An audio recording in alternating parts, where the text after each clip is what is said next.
이 나그네의 구원과 소망 이런 제목으로 오늘 새벽에 잠깐 말씀을 선포하고자 합니다. 제목을 한번 따라서 봅시다. 나그네의 구원과 소망.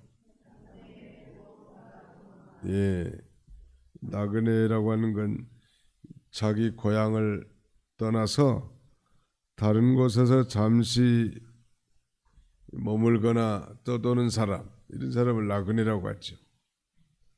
우리의 이 고향, 우리의 본향은 저 천국인데 그런 면에서 우리의 이 땅의 삶은 나그네의 삶입니다. 이런 나그네에게 하나님께서 그 위대한 구원을 베풀어 주시고 또 소망을 주셨단 말. 이 베드로전서의 주제는 고난 인내라고 말할 수 있습니다. 사자 4개 한자로 표현한다면 고난 인내. 그러나 거기에 더 덧붙이고 싶은 것은 이 소망과 영광, 이걸 더 덧붙일 수 있는 것은 나그네로서 이 땅에서 우리가 이 구원 받은 자로서 저 천국에 대한 소망이 있고 그 영광스러운 미래가 있단 말이에요. 단순히 고난당하고 참는 정도에 그치는 것이 아니라 우리 그리스도인들에게는 영광스러운 소망이 있다는 걸 언제나 잊지 말아야 합니다.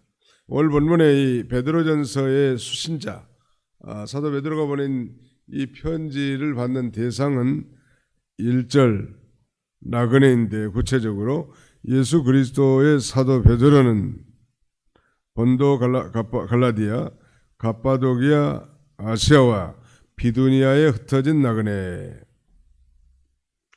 본도 갈라디아 갑바도기아 아시아 비두니아, 이건 다 아시아 지역에 있는 지명들이죠. 특별히 갑바도기아는 그 터키에 있는 유명한 이 요새 그 성지 순례의 아주 핵심 지역이라고 합니다. 이 갑바도기아. 수많은 우리 1세기에 이 기독교를 믿는다는 이름 때문에 핍박을 받아 이 토굴과 같은 아주 미라와 같은 엄청난 말하자면 이 그리스도인들의 이 고난의 현장이 갑바도기아에 있다고 하는데, 바로 이 본도와 갈라디아, 갑바도기아와 아시아와 비두니아에 흩어진 나그네에게 베드로는 이 편지를 보냅니다. 흩어졌다고 하는 말에 우리가 이 방점을 둘 수 있겠습니다. 흩어진 나그네. 무엇 때문에 흩어졌을까?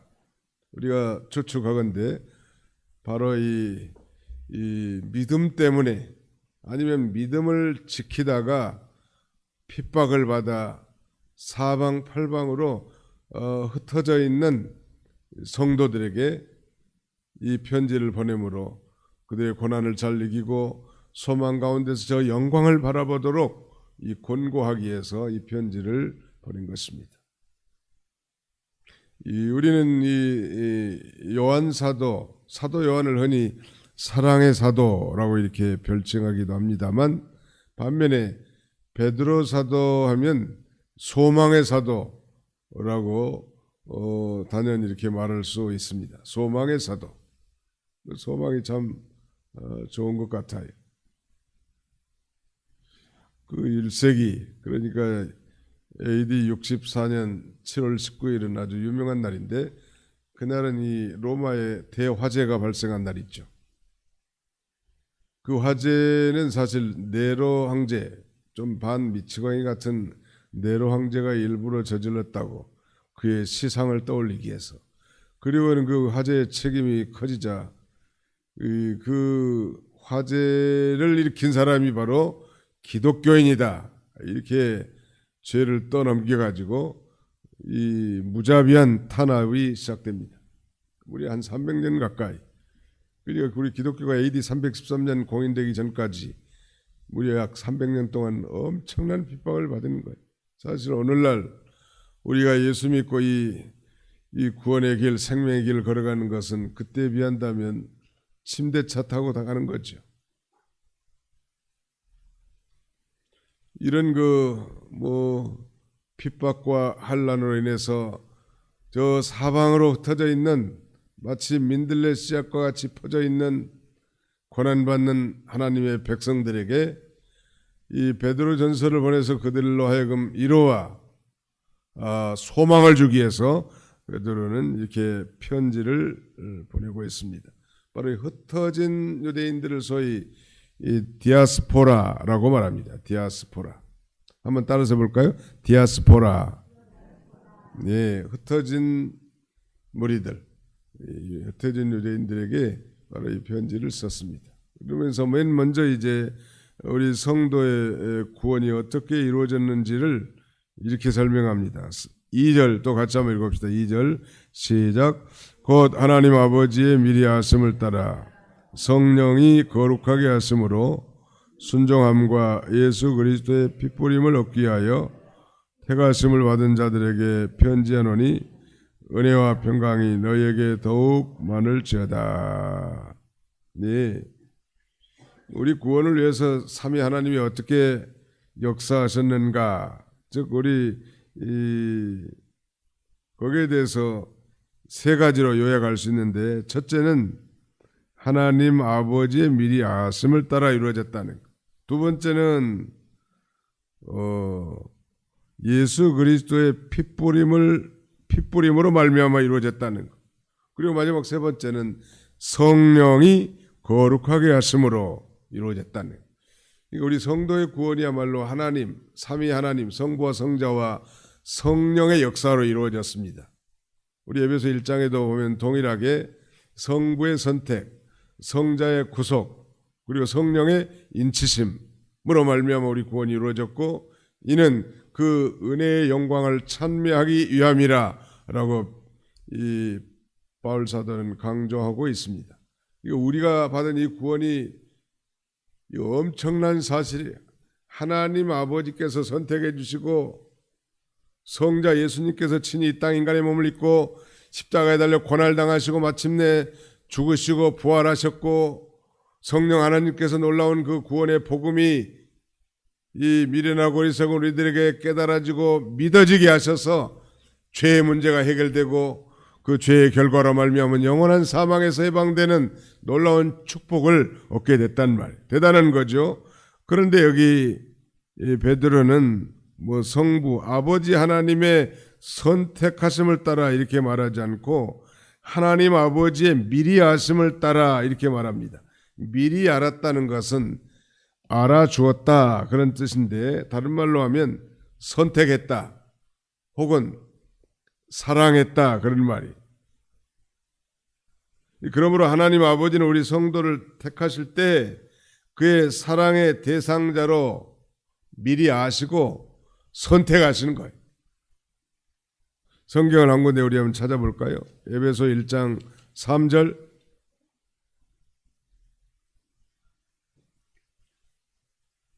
에베소 1장 3절부터 4절까지 같이 한번 읽어봅시다. 시작. 찬송하리로다. 하나님 곧 우리 주 예수 그리스도의 아버지께서 그리스도 안에서 하늘에 속한 모든 신령한 복을 우리에게 주시되 곧 창세 전에 그리스도 안에서 우리를 택하사 우리로 사랑 안에서 그 앞에 거룩하고 흠이 없게 하시려고. 그 4절에 창세 전에 그리스도 안에서 우리를 택하사. 우리를 언제 선택해 주셨어요? 창세 전에 선택해 주셨단 말. 우리를 우리의 무슨 선행이나 우리가 무슨 잘나서 선택한 게 아니고 우리가 공로가 많아서 선택한 것이 아니라 무조건적인 사랑으로 선택해 주신 거예요. 그 칼빈의 5대 강요에 보면 그 두 번째가 unconditional election, 무조건적 선택입니다. 오늘 저와 여러분들이 하나님의 이 사랑하셔서 무조건적으로 우리를 선택해 주셨는데, 베드로 사도는 그 표현을 다만 그렇게 표현하고 있죠. 하나님 아버지의 미리 아심을 따라. 우리가 예지예정이라는 그 신학적 용어가 있는데 그게 맞단 말이에요. 알메니안주의들처럼 뭐 말하자면 앞으로 믿을 것을 보고 말하자면 택했다. 그게 아니란 말. 하나님이 선택해 놨기 때문에 그것도 창세전에 그리스도 안에서 신령한 복을 주려고 저와 여러분들을 선택해 주셨고 때가 되면 성령으로 그 복음이 믿어져서 우리를 거듭나게 해주셨고 구원해 주셨단 말. 믿으시기 바랍니다. 말하자면 이걸 그러니까 이 애정애지라고 하는 게 맞겠죠. 애정애지. 애정이 아니라 애정애지. 하나님께서 우리를 택자로 예정해 놓으셨기 때문에 반드시 믿는 거예요. 택한 백성은 반드시 믿게 돼 있습니다. 근데 우리가 전도할 때 이 사람이 하나님께서 선택한 백성인지 아닌지 알 수 없죠. 하나님만이 아시는 사실이기 때문에 우리가 복음을 증거하는 거고 또 설령 복음을 전해서 이 교회 안에 교인으로 등록했다고 할지라도 선택된 자만이 구원받는 무슨 염소 새끼가 양이 될 수 없고 가라지가 알곡이 될 수 없는 거예요. 우리가 믿어진다는 게 이게 기적이고 축복이에요.